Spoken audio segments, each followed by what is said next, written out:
É isso aí, rapaziada. Podcast Relíquia, o seu mais novo projeto, tá? Podcast Relíquia nas ruas. Hoje estamos aqui com o nosso parceiro amigo, chefe Alan Amed.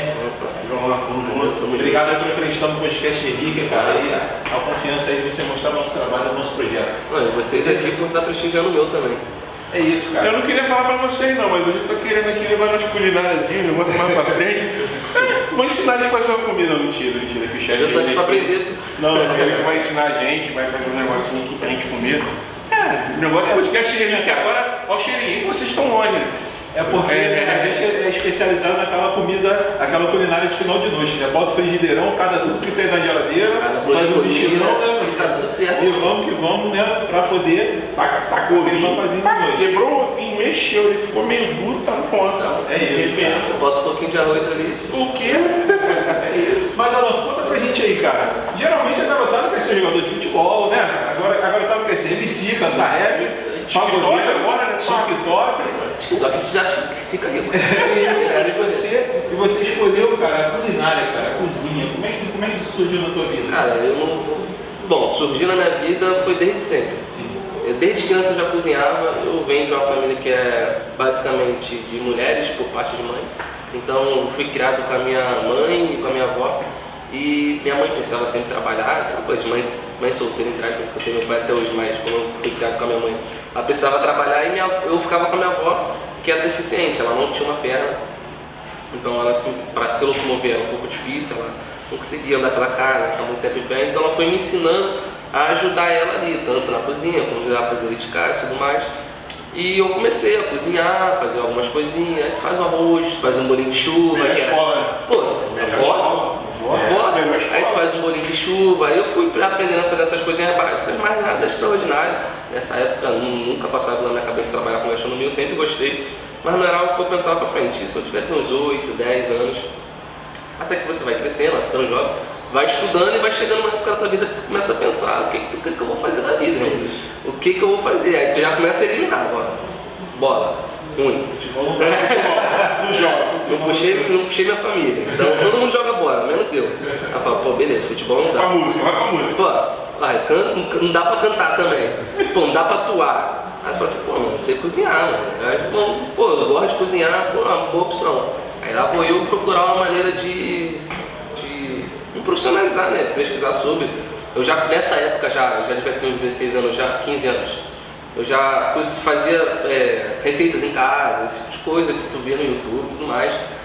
E eu pesquisei, eu falei, pô, cara, vou pesquisar para fazer um curso. Aí cheguei para me pesquisei, vi o curso de valor, cheguei para minha mãe, falei, pô, mãe, quero fazer um curso de gastronomia. E tanto, na época era R$500. Muito dinheiro. Muita grana. Pô, se R$500 para tu tirar um salário mínimo hoje é dinheiro, imagine isso há 9 anos atrás, 10 praticamente. Pô, ela trabalhava de caixa de supermercado, então ela não tinha como ela tirar metade do salário dela, ou até mais, para pagar um curso de gastronomia para mim. Entendeu? Aí ela, pô, não tem como, pô. E gastronomia e sempre foi um curso caro, porque comida é cara. Por mais que antigamente poderia ser mais barato, hoje ser mais barato, isso não interfere. O custo de tu fazer um curso de gastronomia é caro, porque você tem que ter ingredientes, você tem que ter equipamento. Exatamente. Então é um valor alto. E ela não tinha como bancar, então eu cheguei pra minha avó, ela falou assim, pô, cara, conversa com a tua avó, vê se vocês conseguem, se ela consegue te ajudar de alguma maneira. Eu cheguei pra minha avó, e eu sempre fui aquele cara que tu começa as paradas e não termina. Comecei a fazer luta, aí parava.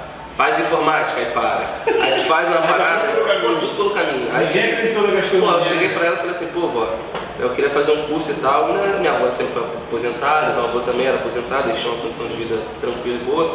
Falei, pô, eu quero fazer um curso de gastronomia e minha mãe não tem condição e eu queria saber se a senhora tem como me ajudar. Ela falou, pô, tu quer realmente fazer isso? Eu falei, pô, quero, pô, tu vai terminar o curso? Eu falei, vou terminar o curso. Humilha que vai terminar, né? Pô, ela não queria investir em mim e eu largar no meio do processo, entendeu? Ela quer um curso caro e tal, não, tudo bem então, vai lá, vê isso, que eu vou pagar todo mês. Aí, pô, comecei e tal, fiz o curso.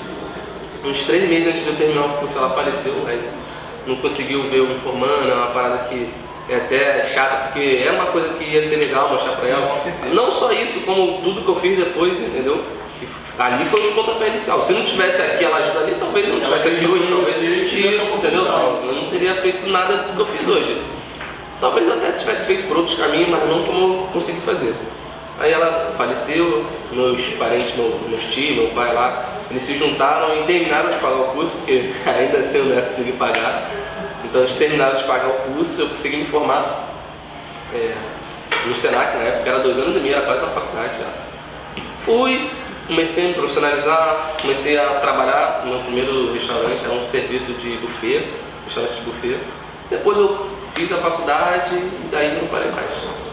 Pô, legal, cara. E assim, e as tuas referências, cara?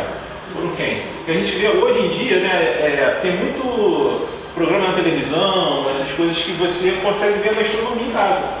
Mas uns anos atrás era difícil você conseguir ver isso, né? Assim, tinha alguém que, pô, aquele cara ali, pô. Então, é porque, por exemplo, eu sou novo. É porque as pessoas olham pra mim e sempre... A primeira coisa que elas falam pra mim é assim, nossa, novo, né? Tão novinho, tu já cozinha, tu já é chefe, já fez faculdade. Então, tipo assim, eu não sou tão antigo pra não... Na minha época de 14, 15 anos, já tinha alguns programas. Já tinha. Então, eu já acompanhava, já era algo que eu gostava. TV fechada sempre teve, né? Já tinha, por exemplo, o Masterchef é um programa que já tem 10 anos. Então, na época eu tava fazendo o curso, foi quando eu tava começando o Masterchef. Então, eu comecei a minha carreira gastronômica já tendo algumas referências de fora. Tem muito chefe que fala que a avó fazia vários pratos. Não, minha avó fazia um prato não sei o que eu faço agora no meu restaurante. Na minha casa não existia isso. Na minha casa minha avó fazia machixe com músculo, minha avó fazia um macarrão, era esse tipo de comida. Então não tem nada que eu fale assim, pô, esse prato aqui eu fiz porque minha avó fazia lá, eu fiz uma reinvenção dele e tudo mais, não. É a magia da televisão, né? Não, tem toda uma historinha ali pra deixar ali grandioso. E eu vim de um lugar que é menos favorecido do que se passa, né? Então a gente, em alguns lugares do Rio de Janeiro, talvez a avó realmente fizesse esse tipo de coisa. A gente não, né? A gente tem uma origem mais... mais básica. Pô, legal, cara. E o reality que você participou, cara, que você veio a ganhar um reality, e como é que isso chegou pra você? Essa proposta, foi inscrição, como é que foi isso? Foi na GNT? Foi na GNT. Não, então, eu não me inscrevi, na verdade eles entraram em contato comigo pelo Instagram. Sim. Eles mandaram mensagem em 2020, isso logo na pandemia, que era quando estava bem no auge mesmo, foi ali por volta de outubro, novembro. Eles estavam querendo fazer a continuação do programa, só que ia ter todo o processo e tudo mais. Eles me chamaram no Instagram, perguntaram se eu tinha interesse e tudo mais. E eu falei que sim, e confeitaria nunca foi a minha área de ação mesmo. Eu sou de cozinha quente, que é mais pratos principais, entrada, sobremesa de restaurante a gente faz, mas não é a mesma coisa que um confeiteiro que trabalha só com confeitaria. Então eu aceitei, pô, show de bola, topar, porra, participar da televisão sempre funciona. Quando a gente entra numa profissão, a gente entra para tentar ser o melhor daquela profissão. Eu tento pelo menos incentivar pessoas como a mim, que não tem oportunidades que eu tive, porque eu tive sorte. Eu tive uma pessoa, como eu falei, que minha avó, que pôde me ajudar, mas porra, quantas outras pessoas não tem avó? Não tem avó? Não tem, irmão. Ela fala 500 reais, o cara trabalha o mês todo para receber. Naquela época, pô, entendeu? Então eu falei assim, pô, a oportunidade de ir, chegar lá, de contar um pouco da minha história, de talvez incentivar outras pessoas que não têm a mesma sorte, que pode conseguir chegar aqui do mesmo jeito. E fui não, na verdade, né? Eles fiz todo o processo tudo certinho. E no final de tudo a gente tinha que fazer um exame para poder, porque Covid no auge, né? Para poder ver se está tudo certo. Fiz exame, deu que eu estava com anticorpos baixos o suficiente, ou seja, eu não poderia viajar porque não era certo de eu não pegar Covid. Na época eu só tinha uma dose da vacina. Então não era certeiro, eu tinha que estar bem tranquilo para poder viajar. E em 2020 eu não fui. Eles cancelaram, né? Porque eu tinha comprado passagem de avião, empolgado, né? Eu falei, pô, nunca andei de avião. Garantiu logo a minha passagem. Nunca andei de avião. Comprei passagem de avião, falei, vou viajar de avião. Aí cancelei, tive que cancelar a passagem. E você parou de em São Paulo? São Paulo. Perto, mas, pô, falei assim, pô, nunca saí do Rio. Nunca saí do Rio. Saí no luxo, né? Eu falei, nunca saí do Rio. O único lugar que eu já fui é a região dos lagos. Unamar, Cabo Frio, Arraial. Aí eu falei, pô, vou sair do Rio, vou fazer um vídeo, vou pra São Paulo, vou gravar. Acabou que não deu certo, eu tive que cancelar e eles ficaram de entrar em contato comigo de novo no próximo ano pra gente poder, pra eu gravar e tudo mais, se as coisas estivessem melhores. Aí eu, entendi o lado deles e esperei. Passou um ano, eles entraram em contato comigo de novo. Alan, a gente queria saber se você tem interesse ainda de participar do programa e tudo mais. Eu falei, claro que eu tenho e tudo mais. Olha só, mesma coisa, tu vem pra São Paulo, tu vai passar um dia, tu tem que ter uma acompanhante, uma dupla, né, que a gente chama um ajudante nosso. E, fui, viajei, ganhei, experiência do caralho. Tu fica lá, um hotel, Tudo pago por ele? Tudo pago por ele? Tudo pago por eles. Hotel, 2 dias só, é rápido, porque o programa é um programa episódico. Cada dia é um episódio diferente, então cada dia tem um campeão diferente. Então, o episódio que a gente fica lá, a gente grava em 2 dias. A gente vai na sexta, a gente grava sexta... Não, desculpa, é 2 dias, independente de qual seja. Eu gravei na quinta e na sexta. Gravei tudo mais e tal. Fomos campeão, ficamos lá, hotel top. Aí tu chega lá, tu tem o almoço lá, tem o café da manhã, o quarto. Gravação maneiro, tu tá aqui no estúdio, tu gravar, é maneiro. Tu se sente valorizado. Valorizado, isso aí. É um ponto de alta, é um ponto tipo assim, caraca, cheguei, mano. Conquistei. Eu tô num lugar que talvez outros tentaram e não conseguiram, ou outros querem estar aqui. Então, e tu vê toda um espaço organizado, uma estrutura. Pessoas que tu talvez só visse pela televisão, que você tá vendo ali, conversa com a pessoa, troca uma ideia, talvez um lugar que você se espelhe para poder chegar em um momento e falar, daqui a tanto tempo sou eu ali. Então, foi uma experiência muito maneira. Agradecer também o Johnny, que foi comigo, me ajudou bastante, foi o cara que me ajudou, ele era um ajudante, ele foi um diferencial. E lá era o quê? Era confeitaria, cara? Confeitaria, só confeitaria. E aí, tu fez o que lá, cara? Eu fiz... Aquele bolo não? Não, eu fiz um bolo ópera de... Olha só, confeitaria, né? A gente parte do princípio que não é a minha especialidade. Sim. Então eu falei, não interessa. Eu sei cozinhar, eu sei fazer tudo, eu vou estudar para ir para lá e vou me preparar, e quando chegar lá eu vou dar uma melhor e é isso. O que tiver que ser, vai ser. Eu falei assim, se eu vou para fazer uma parada diferente. Mano, eu vou fazer uma parada diferente. Se eu for para lá fazer um brownie, eu não tenho que sair daqui. Chegar aí eu estudando, achei uma sobremesa que é mega difícil. Já foi tema de prova de Masterchef, que é o bolo ópera. É um bolo francês. Que ele é cheio de camadinhas bem finas, e com massa de amêndoa, enfim. É um bolo que leva horas. Por exemplo, 6 horas. Mas vocês ficam sabendo o que vai fazer antes não, só na hora do programa? Não. Como é pandemia, eles dão um tema pra gente e a gente, a partir desse tema, a gente consegue montar uma receita. Então a gente pode montar uma receita, só que o que acontece? Tem dinâmicas lá que eles tiram ingredientes ou acrescentam ingredientes que você vai ter que colocar na tua receita da teu jeito. Ou seja, eu fui com 3 receitas e eu não sabia qual usar, qual eu fazia, se eles iam tirar alguma coisa ou não. Fiz o pistache, que foi a primeira prova. E não ganhei de primeira. Tinha um espanhol que veio da Espanha pra cá. Na verdade ele é brasileiro, só que ele passou tanto tempo na Espanha que ele fala mais espanhol do que brasileiro. Abriu uma confeitaria em Copacabana e veio e competir com um outro competidor que já trabalhava numa confeitaria lá em São Paulo. De primeira eles fizeram uma prova e tudo mais. Esse brasileiro que era espanhol lá ganhou a primeira prova, ficou entre eu e o outro cara, eu já nervoso pra caramba. Porque o tempo do bolo é em volta de 6 horas, 3 se tu for fizer muito rápido. Eu tive 1 hora para fazer o bolo. Então, por 1 hora, então, é aquela pressão, tu faz ou tu faz. Então, por mais que eu tivesse ajuda, não dá tempo.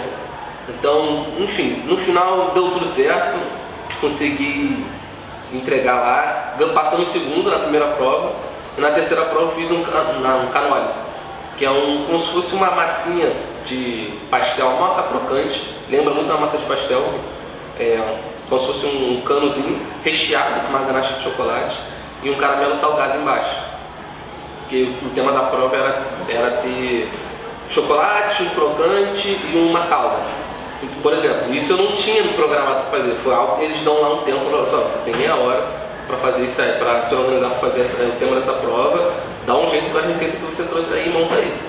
A gente montou lá na hora, tal, fizemos E, pô, graças a Deus foi o que aquelas coisas que foi pra dar errado, que deu, a gente, por exemplo, o chocolate a gente usa o meio amargo.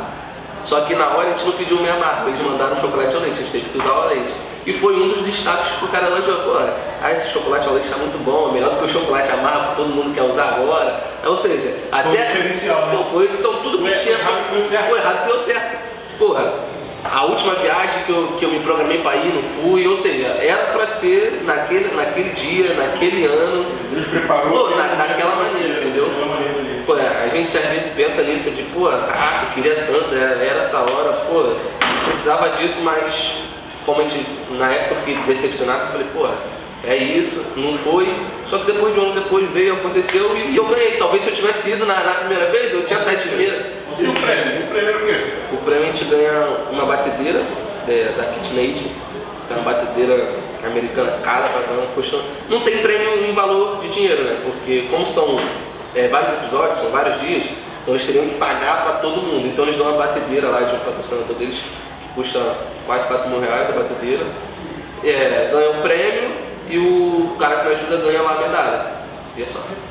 Mas tá bom. Tá bom, pô. Só que tá inserido. Só de tu aparecer ali, mano. Só de estar. Pô, quando eu fiz o programa, ganhei o programa e quando passou o programa eu tava nervoso assistindo, pô. Todo mundo lá em casa, eu sabia que eu ganhei, eu tava tenso, pô. Só de estar ali é muito maneiro. E a repercussão disso quando tu chegou aqui pra tua profissão, cara? Porque é um cara que passa no currículo, Não, né? Quando tu chega com um currículo assim, o cara avalia e vê ali, pô, tu participou da parada, tu ganhou e tal, pô, é um peso, né? Não, é um peso, pô, e isso atrai clientes. Como eu trabalho de personal chef, isso atrai clientes, atrai repercussão, até para rede social é um atrativo também, porque trabalhar com gastronomia e de personal chef, a gente depende muito da relação que a gente tem com outras pessoas. Porque não adianta nada eu ser um personal chef e eu não ter cliente. Então isso é, como você falou, um carimbo, é mostrar, olha só, meu trabalho já foi reconhecido para ser chamado e já foi reconhecido para ser ganho, e é isso aqui que eu faço. Então eu uso meu Instagram, meu TikTok, essas coisas mais como um portfólio, eu ensino as pessoas como fazer as coisas para elas poderem ver como é que é o dia a dia de uma pessoa profissional. Muita receita, né? Muita receita também. Assim, e o trabalho específico do personal chef, cara, já que você entrou nesse detalhe aí, dá um detalhamento de como funciona isso e tal. Fala pra galera, porque realmente é uma parada que a gente não escuta falar, né? É verdade. O personal chef ele já tem bastante tempo, não é uma coisa atual, só que não é uma coisa muito difundida, é uma coisa bem, hoje em dia, pouco conhecida pelo público geral. O personal chef ele trabalha de qual maneira? Em eventos particulares, aí você pode dizer uma festa, ou um evento particular mesmo para você e mais uma pessoa, um evento empresarial, por exemplo, eu tenho uma reunião de negócios, um cliente super importante para fechar um contrato mega importante, só que eu não quero um restaurante, porque é barulhento, porque demora. Eu quero fechar um contrato com um cara numa reunião aqui na minha casa. Aí ele vai, contrata o personal chef vai na casa dele, geralmente leva os ingredientes ou utiliza os ingredientes que ele pede para o cliente e prepara ali um jantar para esse número de pessoas. Pode ser 1, 2, 10, 15, isso depende do nível do personal chef e da equipe que ele tem por trás deles. Às vezes não tem ninguém e às vezes tem uma equipe. E ali ele prepara a entrada, prepara o prato principal, prepara a sobremesa, tudo para a pessoa ali ter o conforto de consumir um prato que ela talvez consumisse no restaurante, ou até melhor, porque é um preparo exclusivo para ela, só que dentro do conforto da casa dela, com os gostos dela. Por exemplo, às vezes ela quer um prato que ela gosta muito de polvo, mas tem um detalhe no prato que ela não gosta, ela queria que mudasse. Só que ela no restaurante ela não pode mudar. O que ela pode fazer é tirar. E dentro ali a gente faz um menu exclusivo para ela e prepara. Ou então um outro exemplo é quando uma pessoa tem algum problema para se alimentar, vamos dizer que ela seja alérgica à lactose. Pô, sou alérgico à lactose, eu não consigo fazer, eu preciso de uma dieta específica para isso. Ela contrata o personal chef, o cara monta um menuzinho para ela, faz o menu para ela, às vezes cozinha ali as refeições delas, ou às vezes só entrega, olha só, a partir de agora tu cozinha isso, isso e isso. Ou então ele faz aquela alimentação semanal para a pessoa consegue armazenar e tudo mais, e ela vai migrando de clientes, eventos e assim vai, entendeu? A gente fizer um evento no podcast, Já tem um Já tem, tem que falar o chefe, né, pai? A gente é chique, a né? comemoração, quando tiver uma comemoração. Isso aí, é o personal chefe, né? Agora fala pra gente, Marcelo, do teu e-book, cara, como é que a gente consegue adquirir, como é que ele está disponível, como é que as pessoas fazem para poder ter acesso a esse seu trabalho? Então, o e-book é uma ala do meu trabalho que eu uso muito para poder ajudar as pessoas, tanto que é um valor mega simbólico. Eu tenho um parceiro meu, que é no caso meu filho, a gente trabalha junto para poder ajudar as pessoas a ter um conteúdo sobre gastronomia de uma maneira mais simples, fácil e barata. Porque, como eu disse, a gastronomia é uma coisa cara. E a gente queria entregar isso de uma maneira que atingisse pessoas Um preço mais acessível. um preço acessível. Então a gente, hoje em dia a gente tem um e-book, mas a gente tem programação para lançar diversos outros. E nesses e-books seriam sobre cozinha básica, às vezes uma confeitaria, uma panificação, tudo coisa que seja um assunto específico para alguém que ela consiga ter De fácil acesso. e de um preço tranquilo. Ou seja, vamos dizer que você, tô apertado, não tô conseguindo trabalhar bem, sair do emprego, preciso fazer uma renda extra. Quero abrir um delivery de salgado, quero abrir um delivery de lanche, ou por exemplo, quero me tornar personal chef, então quero adquirir conhecimento de cada coisa que eu vou fazer. Ela vai lá e vai conhecendo os e-books, vai vendo o conteúdo, é um conteúdo bem didático mesmo, para que nem todo mundo entende gastronomia como eu entendo. Então não adianta eu falar as coisas técnicas, falar da maneira que eu entendo, se eles não vão entender. E fala português. Eu tenho que falar do jeito que ele fala assim, corta o tomate bem pequeno. Não adianta falar assim, corta o tomate Bruno Alves. Você vai falar, o que é Bruno Alves? Por que tá me xingando? Eu falo assim, corta o tomate bem pequenininho. Que são conteúdos bem didáticos para você conseguir entender, entendeu? E lá não fácil, qualquer pessoa, às vezes é uma pessoa de idade, às vezes é uma pessoa jovem, entendeu? A gente não sabe como para quem o conteúdo está chegando, então é bom a gente deixar bem tranquilo. Aí fica lá no meu Instagram, bem ali no link da bio, você pode entrar lá, vai te redirecionar para o site e a pessoa consegue efetuar ali o e-book tranquilo. Tem problema de falar o valor? Não, R$10. Aí, R$10. Em casa, bom, cara, não pode nem falar que ele vai dar um desconto, porque, R$10 você dá desconto aí arrebenta, né? Arrebenta, chefe, né? É R$2 no dia, né, mano? R$10 não dá pra dar desconto, não. R$10 comprou um lanche hoje em dia, mas Não compra não, mano. Qualidade Não podrão, não. Parceiro, vamos falar do prato agora que vai ser feito aí. Vamos lá, o que que preparou pra gente? Então, hoje eu preparei... Vamos, na verdade, é o que interessa, né? Vamos ao que interessa. Eu vou cozinhar, você vai cozinhar isso aí. Madonna? É meu nome? Toma. Vamos. Olha, tá na doma, não? Pô, Você falou que era chefe, não tem a doma? Não, minha doma tá em casa.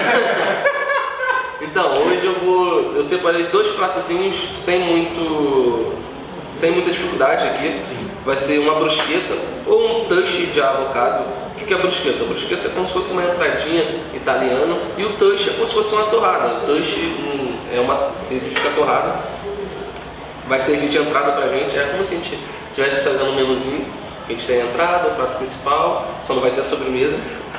Aí a gente volta pra sobremesa. a gente volta pra fazer a sobremesa. Volta aí pra uma confeitaria, né? Que basicamente é uma torrada, uma cobertura de tomate, cebola, os queijos e o abacate. Pode ser avocado, aí não tem diferença. E de prato principal a gente vai fazer um alibô, que é um purê de batata com bastante queijo, com um entrecôzinho, que você pode substituir por um contrafilé, quem não tiver tanto um valor acessível para investir na carne, tu pode botar um contrafilé, até uma alcatra, aí tu consegue organizar ali com um molhozinho de chimichurri. Molhozinho de quem? Chimichurri. Tirando bonito. Então é isso, rapaz. Então agora nós vamos pro prato aí, né, mostrar as habilidades do nosso chefe. Valeu? Vamos que vamos, rapaziada. Vamos lá. É isso aí, rapaziada. Vamos para a melhor parte aí da entrevista, que é a execução do prato do nosso chefe Malama Mendes. Vamos lá, querido. E agora ele vai tacar o chimichurri. Bom, a gente vai começar a fazer pela brusqueta, que é a nossa entrada. A gente precisa cortar aqui o tomate em brunoise, como eu tinha dito. Que é, na verdade, É um cubinho. pequenininho. Isso aí, a gente tira aqui o miolo do tomate. Depois tira as sementes também. Corta no meio. E tiras para depois cortar no brunoise.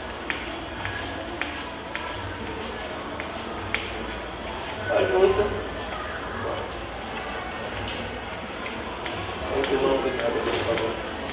As unhas você usa assim na faca para ela não passar direto no dedo. Se tu cortar assim, a tendência é você se cortar.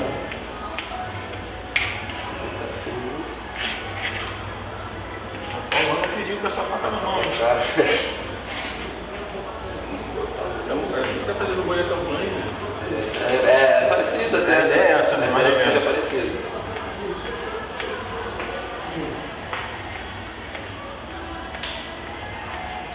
Que, mas tá me dando uma fome. Essa horinha da fominha da tarde, né? O café dele da tarde, só do pãozinho.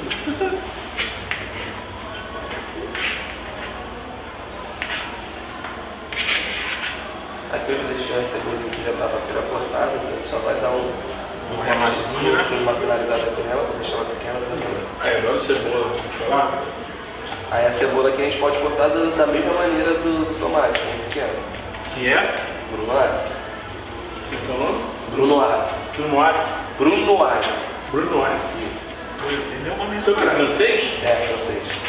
Porque a cozinha, ela tem essa origem dela, é mais profissional da França, né? A gente pegou isso deles. Tipo, brigada. Quando a gente fala brigada, é por causa do exército francês, esse tipo de coisa. Né?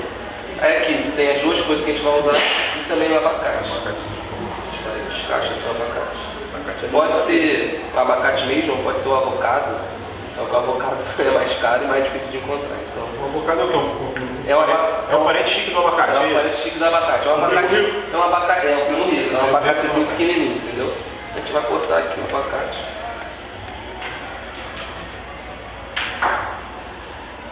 Cortar em cubinhos. Vamos passar para cá.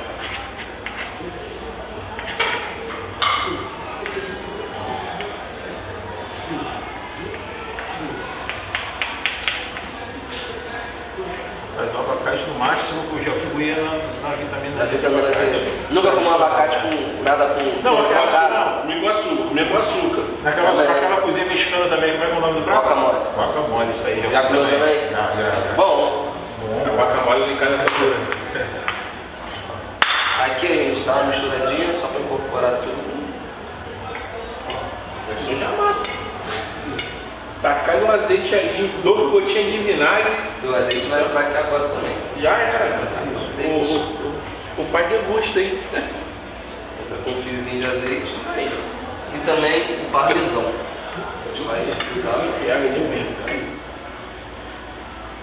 Vou ter que colocar não, só tem uma coisa boa. Pega o parmesão, ralando fino. É a gosto do parmesão? Cara, tem sempre uma quantidade, só como a gente está fazendo aqui na hora, se você quiser mais, você bota mais aí que está fazendo para você. Se fizer uma coisa mais profissional, às vezes o parmesão pode roubar o gosto. Ele é um pouquinho mais forte, salgado, Sim. então tem que tomar cuidado com isso. Aqui estando pronto, a gente vai cortar aqui os nossos pães. Geralmente a gente usa pão italiano ou uma baguete, aqui a gente vai usar o pão francês. É o mais acessível para todo mundo. É isso. Então a gente Pode usa qualquer padaria? qualquer padaria, a gente corta aqui com faca de serra, tá? Sempre na diagonal. Assim. O ideal é que seja um pão que seja um pouco mais firme, ou seja, um pão dormido. Quanto mais fresco, mais difícil vai ser para a gente cortar o pão, porque ele vai amassar, vai afundar, vai desmanchar. Então a gente faz aqui os cortes, viu?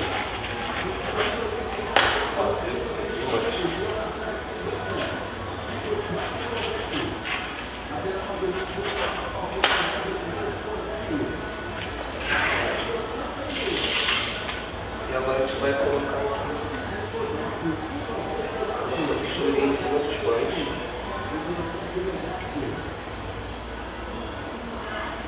Tem um mito na cozinha que às vezes as pessoas olham pensando que, pô, tá colocando a mão na cozinha. A mão do cozinheiro é uma das mais limpas que tem, porque toda hora você precisa lavar.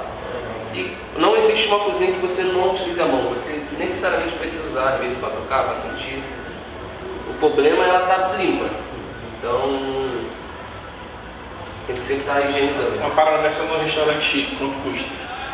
Cara, bota aí uns 30 reais, porque isso aqui a gente usa como uma entrada bem levinha, uma entrada que é simples e barata, ou seja, não tem como a gente comprar um alto custo por ela. Só que tem restaurante que você come coisa simples e leve e que é caro. Então depende também muito do lugar que você está vendendo isso. Se você vender isso aqui na Barra um preço, se tu vender isso aqui, por aqui é outro, entendeu? Então tem muito disso. A gente colocou ali, vai finalizar com mais um pouquinho de parmesão, que ele vai dar a gratinadinha por cima. E vamos levar para assar. Se 5 minutinhos. 5 minutos. É o bastante para torrar o pão, assar o tomate, a cebola aqui e dar uma gratinadinha no queijo. Você pode usar como aperitivo, tomando um vinho, tomando talvez uma cerveja. Opa! Você deve ter no forno. Eu não bebo, a Coca-Cola rola. Coca-Cola, 5 minutinhos. 5 minutinhos de alegria. 5 minutinhos de alegria. Agora a gente vai preparar. Pessoal, vamos lá. Eu só vou. A entradinha já está precisar ali limpar pela conversa, já está prontinha. E vamos para o prato principal agora. É contigo, chefe. Então, o prato principal que a gente vai fazer aqui, como eu tinha dito antes, é o onibu. Então a gente vai começar preparando ele. E tem um entrecote também que vai ser com molho de chimichurri, que é um entrecote grelhado, só com salzinho de parrilha e o chimichurri. Então, vamos começar aqui. Eu já tenho o purê de batata que já foi previamente cozido e peneirado. O ideal é sempre peneirar o purê de batata. Não passar em processador, não bater no liquidificador, senão ele vira um creme. Ele não vai virar um purê que a gente quer. A gente vai começar aqui aquecendo o creme de leite.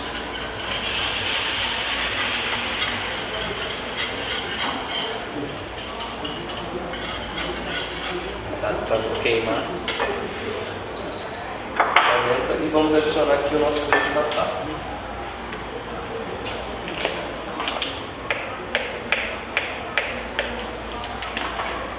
Ele se mantém firme por causa do amido da batata, né, e do próprio manteiga. Então a gente vai colocar aqui nele e vai dissolver. Esse processo aí com a batata aí é o processo normal que se faz em casa. A batata e a manteiga normal. Batata, manteiga, você em vez de bater, em vez de amassar, você tenta peneirar a manteiga para ela poder ficar lisa e tudo mais. E depois você acrescenta o creme de leite na hora ali, com ela quente. Aqui a gente teve que esfriar ela, então ela fica um pouco mais firme, mas assim que ela aquecer, ela vai desmanchando, ela vai cedendo aqui e depois a gente acrescenta os queijos. Beleza. Só ir mexendo aqui agora, você é bom, não tem. Mexendo, vai usando o ferro. Pode usar um pão duro, uma colher, vai o que você tiver aí na sua casa. Dá pra usar a bola da pá? Pessoal que não tem condições de comprar o contra filé? Só vai ter que fazer uma macetinha para dar uma maciada na bola da pá.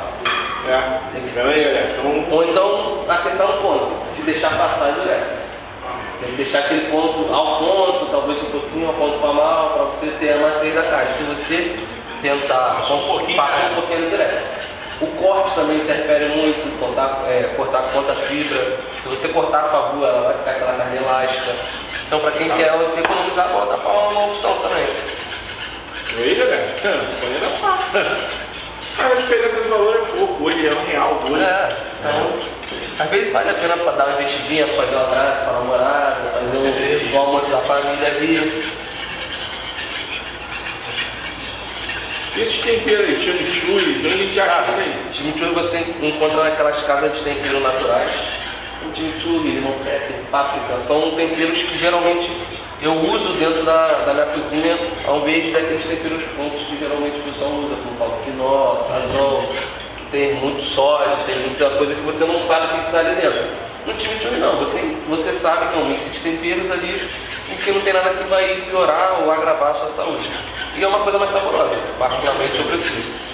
Não tem nada assim industrializado. Nada. São temperos secos, são temperos que são naturais, só que eles são desidratados e colocados para vender, para ter uma utilidade de vida útil ali, uma validade melhor. Vocês podem ver que já dissolveu aqui todos os nossos gruminhos de batata. A gente vai começar a entrar agora, porque a gente já vai abaixar o fogo para não ter risco de queimar o nosso queijo mussarela.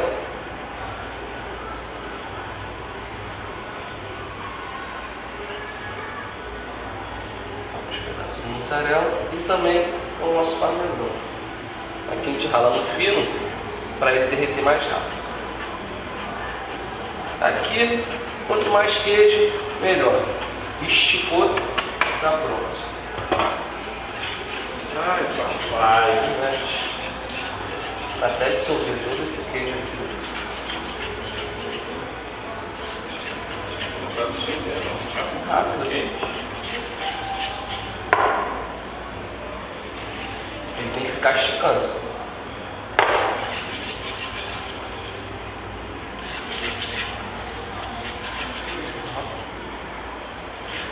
Cheirinho.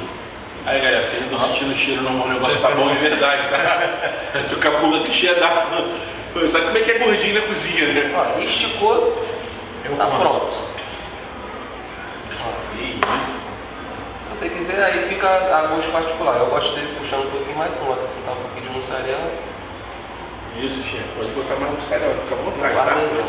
A galera desce.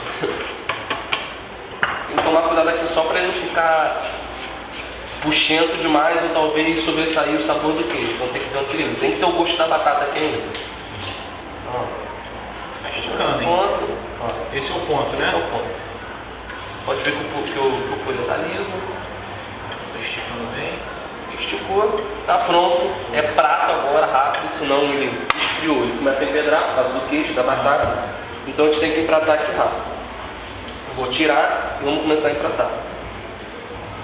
Pronto, agora eu vou ter que fazer agora a carne. Vamos agora, já fizemos o nosso alho roux, nosso purezinho. Vamos grelhar nossa carne. Aqui nosso entrecô, nosso próprio filé, seja como você quiser chamar.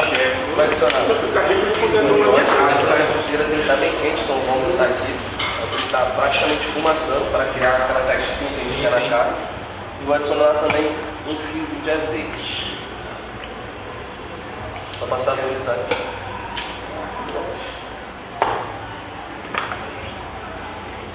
Vamos esperar dar aquela aquecida máxima. Agora a carne a gente pode fazer de acordo com o bolso de cada um, né? Com o gosto de cada um. Não adianta você querer fazer uma coisa que não vai caber no teu gosto, que não vai... Às vezes tu compra uma carne na maior expectativa e não é aquilo que você imaginava, às vezes não vale a pena. Então tu consegue fazer o prato de acordo com o que você tem em casa. Às vezes, eu quero fazer o alho roux, mas não tenho, parmesão. Faz com mussarela. Vai, experimenta, prova, talvez seja do seu gosto. A carne do mesmo jeito. Ó, começou a fumaçar, a gente vai pegar a carne e vai colocar. Não mexe, tá? Eu vou colocar aqui um pouquinho de sal, que eu tenho. Pronto, aqui. E vou deixar a carne aqui grelhar. Ela vai demorar em volta de 2 minutos cada lado. Então, grelhou de um lado, 2 minutos, virou. Às vezes até um pouco menos, porque como ela já está bem quente, é capaz de perder esse ponto dela. Então, grelhou 2 minutos, às vezes vira 1 minuto ao bastante, grade para poder descansar, deixa ela aqui. O que acontece? Se você grelhar a carne e já cortar, aí sai o suco dela todinha, fica aquele suco todo pelo prato, pela tábua. Então a gente grelhou, deixa ela descansando, aí o suco volta tudo para o lugar. Quando a gente for cortar, ela vai estar vermelhinha, quando a gente for morder, tudo vai ficar saindo o suco dela. Deixa aqui, 2 minutinhos, é o ideal. Esse lance aí pode ser para... Esse lance que você falou aí do lance do suco, pode ser para qualquer corte de carne? Qualquer corte de carne que você vai grelhar. Sim. Grelhou, hambúrguer, contrafilé, picanha, rancho, grelhou. Tá no ponto que você quer, tira, deixa descansar. O que acontece? Quando você deixa descansar, além de o suco voltar para o lugar, ela pega um ponto a mais. Ou seja, tem que tomar um cuidado para você não deixar no ponto que você quer já ali, tirar para descansar. Quando você for cortar, deixa ela passou um pouco no ponto. Porque ela continua quente, então ela continua cozinhando até ela dar uma... Porque 2 minutos para descansar não é bastante para esfriar a carne, ela vai continuar cozinhando ali. Olha, só mexendo aqui a gordura. Tem vazia, né? Cheirinho disso. Aí, galera, vocês estão sentindo um cheirinho, né? Meu perfeitinho, tá? Então, olha. Tá ficando bem caramelizado e vai virar já. Quando começar a sair o suco por cima da carne, é que ele está chegando no ponto que a gente quer, tá vendo? Vai sair o vermelho aqui, ó, tá vendo? Isso tem que começar a pensar em virar já. Tem que tomar sempre cuidado com a carne também por causa da gordura. A gordura nunca cozinha no mesmo tempo da carne. Então é legal se você achou o ponto da carne, segura a carne no fogo, deixa a gordura dar uma fritadinha. Porque se você for consumir ela pode estar mal passada, pode fazer mal. Aqui eu vou abaixar um pouquinho o fogo. Não tem como, com uma carne dessa você não comer a gordura, né? Vou dar uma viradinha, ó, vocês podem ver, ó, bem caramelizado. Se quiser, pode adicionar um pouquinho de sal aqui. Eu, particularmente, gosto de... Eu sei o ponto, no tempo, no cheiro, mas também no toque. você consegue identificar o ponto da carne tocando ela, sabendo se ela está macia. Quanto mais dura ela estiver no seu toque, mais bem passada ela está. Então se ela está bem molinha, se ela está mal passada ainda, se ela estiver endurecendo mais, e aí a gente com o tempo a gente já consegue identificar num toque qual é o ponto que ela está, entendeu?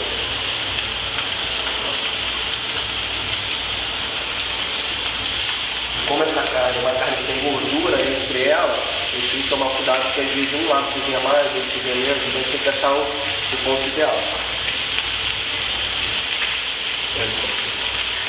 Agora o cheirinho está amassando, está lá ultrassando. Ó, pra mim aqui já tá bom, eu vou tirar ela, porque ela vai continuar, como eu falei, cozinhando, né? Vai continuar cozinhando, eu vou deixar ela descansando 2 minutinhos e a gente já começa a tratar. Vou virar aqui. Passar para grade. O ideal é que seja também sempre em grade, para ela não ficar ali naquela unidade da água, perder essa crocância que ela tem aqui na caixinha dela, entendeu? A gente deixa tudo minutinho e ela descansando. Agora, acho que agora é só a gente montar. Bom, então agora a gente vai apresentar. Vamos começar aqui pelas entradas, que é a abertura aqui no forno.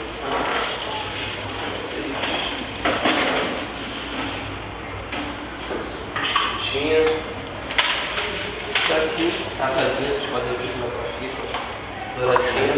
Então a gente coloca 3 porções por entrada e finaliza com um fiozinho de azeite.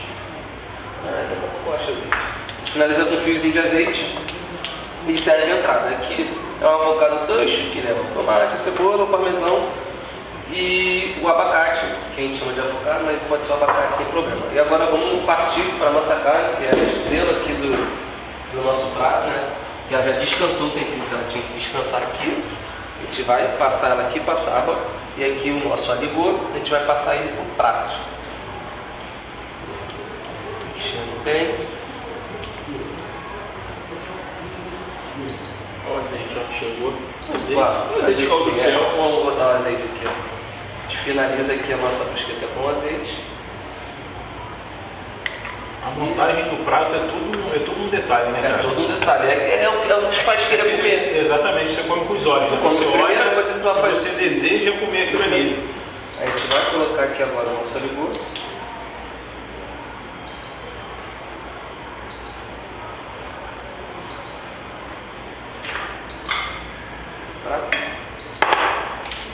E vamos cortar a nossa carne.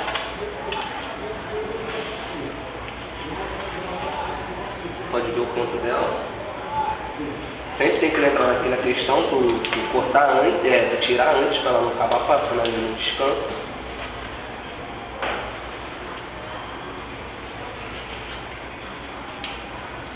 Deixa eu pegar aqui.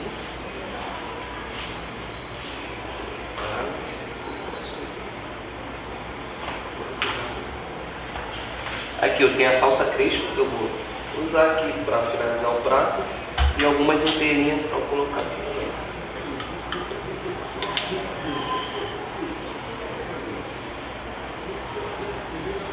Quanto custa um prato desse aí, médio? Pô, esse aqui custa uns 90. Brincando, só o prato. Sem bebida, sem entrada, sem nada. Só isso aqui? Só isso aqui. No máximo vai ter ali um acompanhamentozinho, talvez, dependendo do lugar que você for, pode ter um arroz, talvez pode ter alguma outra coisa, mas no básico é só isso aqui. A gente vai agora aqui também usar o nosso molinho de chimichurri, igual o alcapá. A gente coloca aqui bem no centro.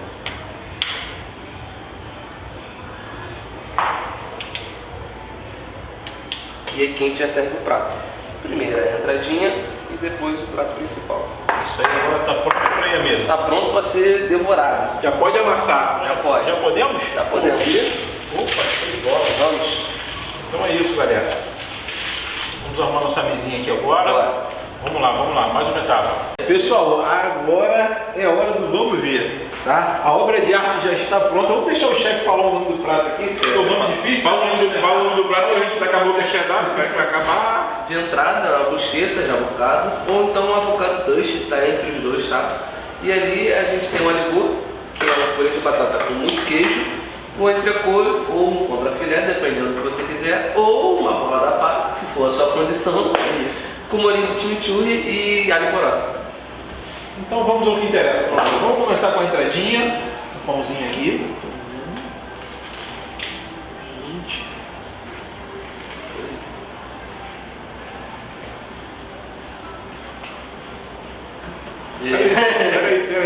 Peraí.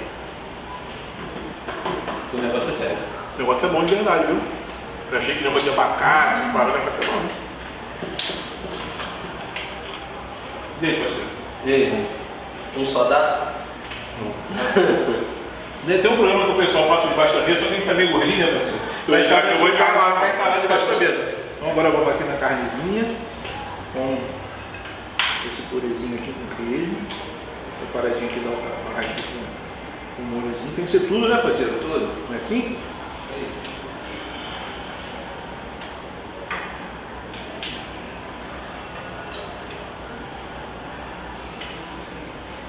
Que isso?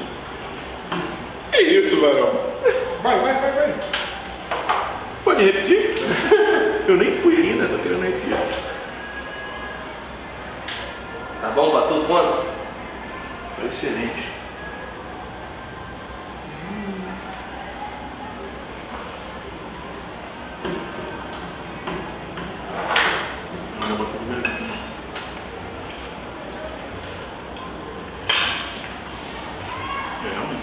Vai ser bom mesmo? Galera, tudo no ponto perfeito, né? Você consegue sentir no purê aqui a batata, consegue sentir aquele esticadinho de queijo. Tá parecendo até aquele programa que o cara fala, não, tô sentindo o gostinho do... É de verdade, né? É verdade, Consegue diferenciar cada coisinha. A gente vê na televisão, acha, pô, isso é calor, aquela mistureba Vai toda, inventando, né? não consegue. Só bota na boca e fica...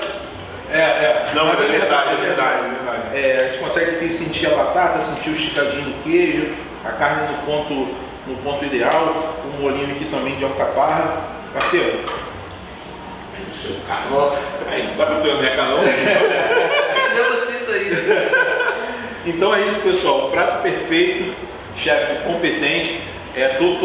Toda a trajetória dele não é em vão, podemos confirmar aqui as premiações, né? Todos os pratos aí que ele Nada faz. feito. Realmente aí viemos aqui para comprovar a qualidade do chefe Alain Mamed. Obrigado. Pô, você é demais. Tamo junto. É uma delícia, de verdade, não é causada não. Que bom. Aí agora a gente vai pra trás das câmeras que a gente vai arrebentar, né? Agora, né, a gente vai ter que fazer o sacrifício de comer essa parada aqui, ó. Sim, vai te comer. Fazer o quê? Então, valeu, rapaziada. Valeu, rapaziada. Tamo junto e lembrando sempre, parceiro, Se você é relíquia, seu lugar aqui com a gente. e agora na rua, valeu? Relíquia na rua, vamos que vamos. Valeu. Valeu.